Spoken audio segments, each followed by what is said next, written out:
Cejudo versus T.J. Dillashaw. I got to break this down for you guys. And if any of you guys roll your eyes and go, yeah, Chael, you're not teaching us something. This is old news. Yeah, well, forgive me. I misunderstood the news. So I'm going to assume that you guys misunderstood the news. So allow me to condescend to you either way, just to make sure that we all have this right. T.J. Dillashaw is going to fight Henry Cejudo. Okay? We saw that coming. Great. It's going to be in Anaheim. It's going to be next year.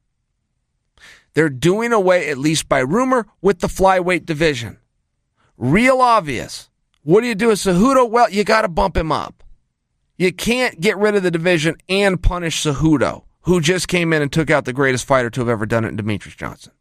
He can't get punished. He's got to get the opportunity to go up and take on Dillashaw, which is what he called for to start with. So this fight gets signed. Great. Dillashaw straps on the line. Well, not so fast. So that was about 4 or 5 days ago. I'm on ESPN Plus. I'm on Errol and the Bad Guy earlier today. Guess what I learned? And maybe you guys knew this, but I'm going to talk to you like you didn't because I didn't. It is not Dillashaw's strap on the line. It's Henry's. Well, wait just a second. That doesn't make any kind of sense, says Chael. Why would Henry's belt be on the line if they're doing away with the division? For what good would it be for Dillashaw to win a belt of a division that is never going to be rectified or defended again should the rumors and the reports that we hear be true? I got the answer. And apparently Henry Cejudo had given the answer, but I missed this interview. Henry Cejudo came out and said, look, it was supposed to be for TJ's title. This is very interesting, though, guys. If you don't know this story, stay with me here. This is very, very interesting. It was supposed to, this is Henry talking. Henry said it was supposed to be for TJ's title. I over-negotiated. I asked for too much money. The UFC, I'm changing a little bit of the words here, but this is the message. This is what he said. This is the way the story went. Okay, not verbatim, but here's the story. I over-negotiated. So the UFC finally said, hey, you know what, Henry? Instead of giving you what we wanted to give you, which was a bonus, instead of us meeting your demands, how about we do this? You have a signed contract with us already at 125. How about we quit taking your phone calls?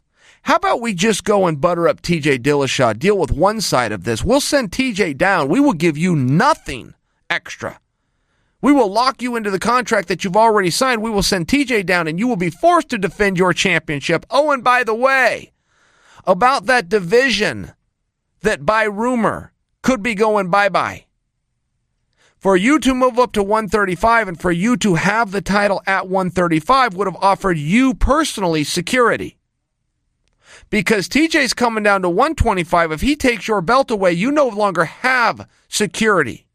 Which means that little chopping block that you've been reading about in the media that is potentially there or potentially not, well, now your name's on it. Whoa. Whoa. First off, I must say, I got to tip my hat. That's a brilliant move by the promoter. That's a gangster move by the promoter. For what?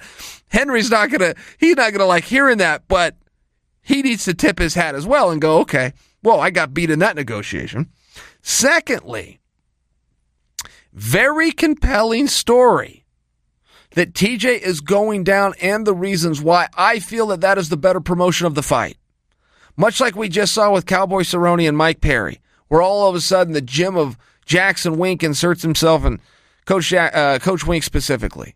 That all of a sudden built some drama and promotion on accident, had nothing to do with the two athletes, but all of a sudden you've got this storyline. I'm looking at this going, wait a minute, this is huge.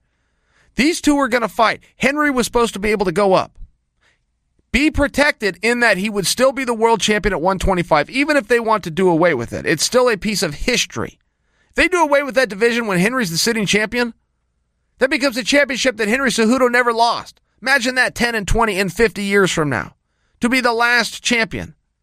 It's something, there's some real honor in that. Then have an ability to go after another championship. They put the brakes on, said, hey, TJ, take 10 pounds off and go grab that belt. Okay? Oh, and by the way, Henry, your spot in this company, you were offered an opportunity to become a two-division champion like Conor McGregor, like George St. Pierre, like Daniel Cormier. Gone. Opportunity gone. We're going to do this another way. Cejudo, none of this is me bashing. Cejudo told the story, which I thought was a cool thing. Cejudo came out and told the story. It's like, I got beat at the table. Here's what they did. Didn't see this one coming. I thought it was a cool move by Cejudo. And Cejudo even said, I might be headed over to ONE FC too. I don't know. I don't know what's going to happen. I just know I over-negotiated with this and thought we were doing it 135 and thought I had some leverage. Interesting story. If you guys stayed with it from the beginning, you guys were ahead of me.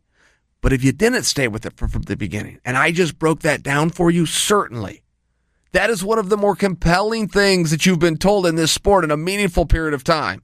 And certainly that will make you want to watch and see what's going to happen when these two finally get in there.